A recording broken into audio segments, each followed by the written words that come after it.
Bueno, muchísimas gracias por seguir ahí y como te lo comentábamos en el primer bloque, nos vamos a dar un placer enorme que es conversar con Lucas Romero, titular de Sinopsis. Lucas, querido, muchísimas gracias por estar en Aire de Campo en este sábado congelado de frío.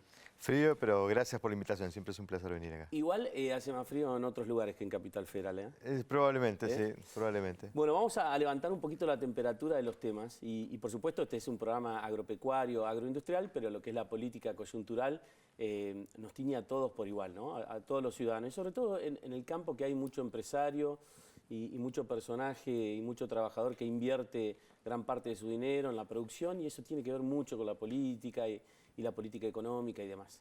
Entonces quiero arrancar conversando con vos el tema de la prisión domiciliaria de Cristina. ¿Cuál es esta semana particularmente, qué es lo que has visto? Y si ves algún link o algún puente que une con lo que es la población agroindustrial. Bueno, a ver, resaltar obviamente que el contexto político que rodea la actividad económica en general, y un sector tan dinámico como el sector agropecuario, es un contexto decisivo, determinante, el que tiene que proveer las reglas de juego, la previsibilidad, la capacidad de que el sector pueda explotar todo su potencial. Así que siempre es importante para el sector entender ese contexto. Esta novedad que planteás, que es una novedad que se ha producido en la escena en estos últimos días, que es la definición de la Corte de la convalidación de la condena de Cristina y la prisión domiciliaria, es una novedad relevante, es una actora relevante de la escena que queda objetivamente condicionada en su capacidad de intervención, no puede ser candidata, y efectivamente produjo una suerte de reacción solidaria de todo el peronismo, es lo que Cristina siempre buscó. Desde un comienzo trató de favorecer la interpretación de que no era una situación judicial personal de ella, sino que era una afronta de la justicia para con el peronismo. Intentó transmitir eso, logró solidaridad del peronismo, pero no nos queda claro cuánto va a quedar afectado ese liderazgo de Cristina dentro del peronismo. Digamos, ha dejado evidencia de que tiene ganas de seguir interviniendo en la toma de decisión de ese sector. Bueno, las elecciones, la reformulación de la oferta electoral del peronismo, sobre todo en la provincia de Buenos Aires, nos va a dar un parámetro de cuánto quedó de ese liderazgo y en cuánto se inició un proceso de renovación dirigencial que probablemente le venga bien a un peronismo que está atravesando una crisis de reputación y una crisis de prestigio después de lo que fue la experiencia del Frente de Todos, ¿no? Ahora, más allá del dato duro, que por supuesto relevan y mucho desde Sinopsis, viajás mucho al interior, das disertaciones, vas a congresos, eventos, a exposiciones, a ferias, ¿no? Nos cruzamos mucho por el interior, entonces me gustaría, si es posible, que hagamos una amalgama entre el dato y tu sensación, tu opinión, sobre cómo lo recibe el campo a esta prisión domiciliaria de Cristina, y digo domiciliaria porque ha estado en todas las discusiones también esto, no solo la convalidación de la Corte Suprema de la sentencia, sino cómo se efectúa, ¿no? Cómo se ejecuta tal sentencia. Bueno, a ver, dos aspectos interesantes, ¿no? La reacción que generó en la opinión pública fue una reacción mayoritariamente de alivio, de felicidad, de gratificación por entender que se había hecho justicia. Creo que para un sector como el sector agropecuario, que ha sido sistemáticamente agredido con las políticas económicas durante las presidencias de Cristina Kirchner, incluso durante el gobierno del Frente de Todos, del cual Cristina Kirchner fue vicepresidenta, bueno, puede implicar también alguna percepción positiva respecto de no solo que se haga justicia con un personaje como Cristina Kirchner, sino bueno, de ver si el deterioro del liderazgo de Cristina Kirchner puede, digamos, dejar atrás políticas que han sido muy dañinas para el desarrollo de todo el potencial, insisto, del sector agropecuario. Estuve en Corrientes hace un par de semanas atrás, vengo de Tucumán, me encuentro con un sector que está expectante con lo que está pasando, que tiene ganas de dar vuelta atrás con un pasado lleno de preocupaciones y de problemáticas que han afectado el desarrollo del sector. Y está expectante para ver si efectivamente este avance que entiende se está produciendo en materia macroeconómica empieza a permear un poquitito en otros aspectos más puntuales de cada uno de los sectores en función de, bueno, tener mejores condiciones para desarrollarse con todo su potencial, ¿no? Claro. Dani. Lucas, la incertidumbre siempre es la peor enemiga de la economía, digamos, porque es la que frena inversiones, es la que frena las decisiones. Históricamente en la Argentina y en muchos gobiernos de los últimos se generaba mucha incertidumbre desde la política que después terminaba afectando lógicamente las decisiones económicas. ¿Cómo ves esa relación hoy? Digamos, ¿ha mejorado respecto de los últimos años? Hace poco tuve una presentación compartiendo panel con un economista, Ricardo Desi, y él dijo algo que es una frase bastante popular en los mercados, en el mundo de las finanzas: peor que malo es incierto. Porque frente a lo malo uno se puede defender, puede tener una estrategia defensiva de minimizar los costos, la incertidumbre paraliza.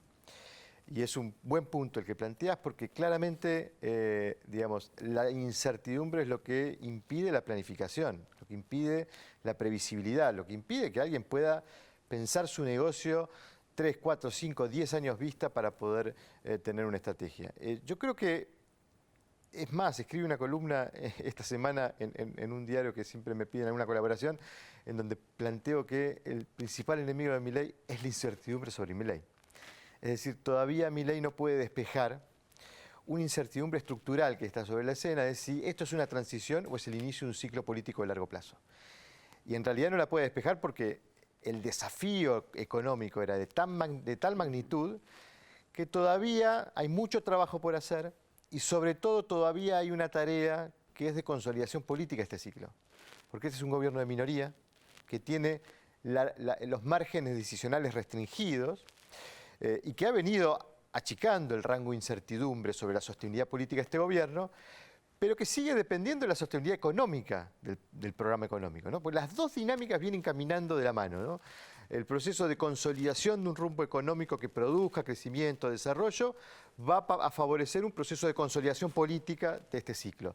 Los dos procesos van de la mano, los dos procesos influyen, y todavía hay elementos para pensar que hay algún rango de incertidumbre de si este proceso se puede consolidar o no. Así que va a ser muy importante para este gobierno la elección de medio término, porque será una evidencia de si el proceso político va caminando en una consolidación y si hay apoyo social a lo que está ocurriendo, y mucho más aún, digamos, cómo se va a encaminar el gobierno, cómo va a llegar el gobierno a la instancia de 2027, que será el momento de, bueno, poner en juego la reelección de este ciclo, ¿no?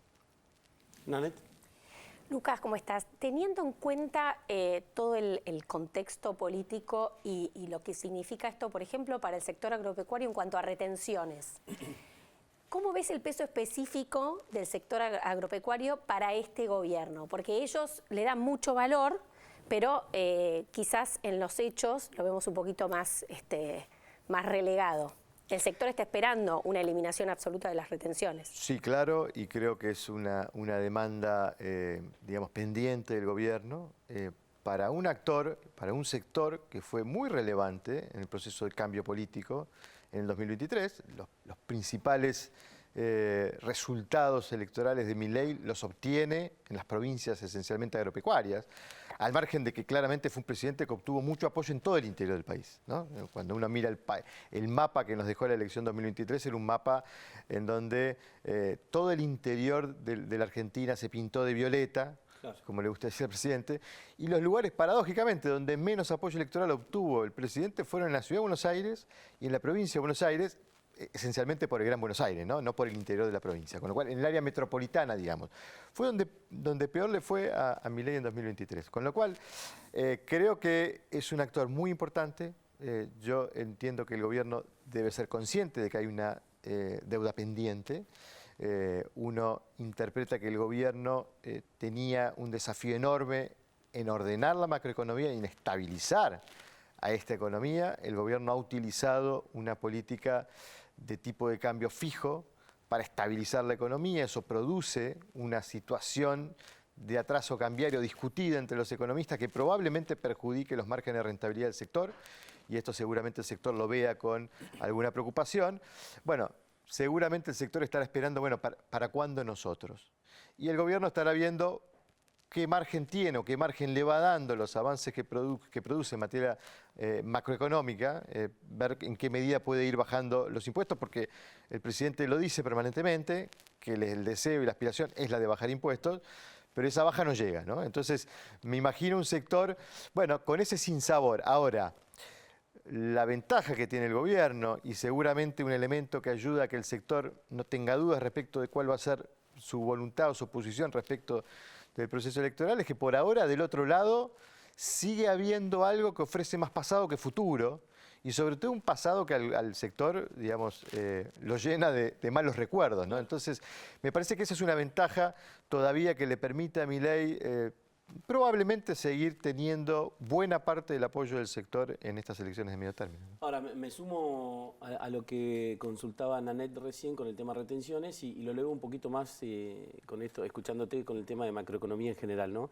Y tiene que ver con que, y esto es una opinión personal, particular, pareciera que el campo todavía tiene mucho, como se dice en el campo changüí, para darle a Milei, ¿no? La verdad es que si bien reclama por retenciones, una vez que se eliminó el cepo y la brecha, cuestiona de que el dólar está barato, bueno, cosas que suceden en Argentina, inexplicables. La rentabilidad no es la mejor, proveniente sobre todo de esa merma en rentabilidad de los precios internacionales que todavía no están lo suficientemente cómodos para los que venden. Así todo, antes de ayer, el jueves pasado, se lanzó la Rural de Palermo y Nicolás Pino, presidente de Sociedad Rural Argentina, dio como un manto de paciencia, ¿no? De templanza, hablándole a su gente, porque en definitiva el campo en general, me animo a decir en su enorme mayoría, no quiere ver nunca más kirchnerismo. ¿Cuál es tu opinión? Sí, primero, para todo dirigente político la demanda ciudadana es inagotable, más en un contexto de crisis como el que atraviesa la Argentina, con lo cual uno no debería extrañarse que haya permanentemente demandas planteadas sobre la mesa de todos los sectores y ni que hablar del sector agropecuario. Yo creo que,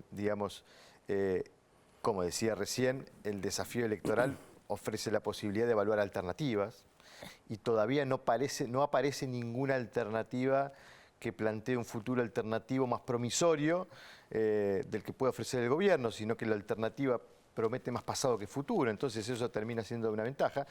Yo creo que de parte del gobierno, independientemente de esta deuda pendiente que tiene que ver con finalmente no solo bajar impuestos, no solo garantizar previsibilidad y reglas de juego, sino también, me parece que sería importante que el gobierno empiece a pensar en tener una mejor interlocución con el sector, porque creo que ahí sí ha habido un déficit, en el sentido de no tener a un presidente o a un representante del gobierno que esté cerca del sector, hablando con el sector, tratando de explicarle esto de la paciencia, que por ahí debería prevalecer, porque el desafío económico es muy complejo, y quizás eso puede haber ayudado un poco también a que el sector se sienta que está, con alguna deuda pendiente de parte del gobierno. Habrá que ver si eso cambia, habrá que ver qué pasa después de las elecciones, porque siempre las elecciones condicionan a los gobiernos en términos generales, ¿no? El gobierno tiene que atender todas las demandas que hay en la ciudadanía y ver si ese post-electoral ofrece una posibilidad real de que el gobierno empiece a darle respuestas en términos de baja de impuestos, ¿no? Gracias, Lucas. No, por favor, un placer. Bueno, ahí lo escuchaste a Lucas Romero, titular de Sinopsis, con el panorama, con la coyuntura política que impacta tanto en lo que es la producción agropecuaria en Argentina. Las políticas económicas están ligadas íntimamente a la política en general y sin lugar a dudas el campo no está ausente en esas conversaciones. Sin dudas el tema retenciones no ha dejado de ser un tema, la brecha cambiaria al desaparecer por la salida del cepo y encontrarnos con un dólar bajo repercute en la rentabilidad y demás, y otros temas que hemos venido charlando en Aire de Campo, pero sin lugar a dudas el campo no quiere pasado, prefiere este presente y seguramente busque un mejor futuro. Ya venimos.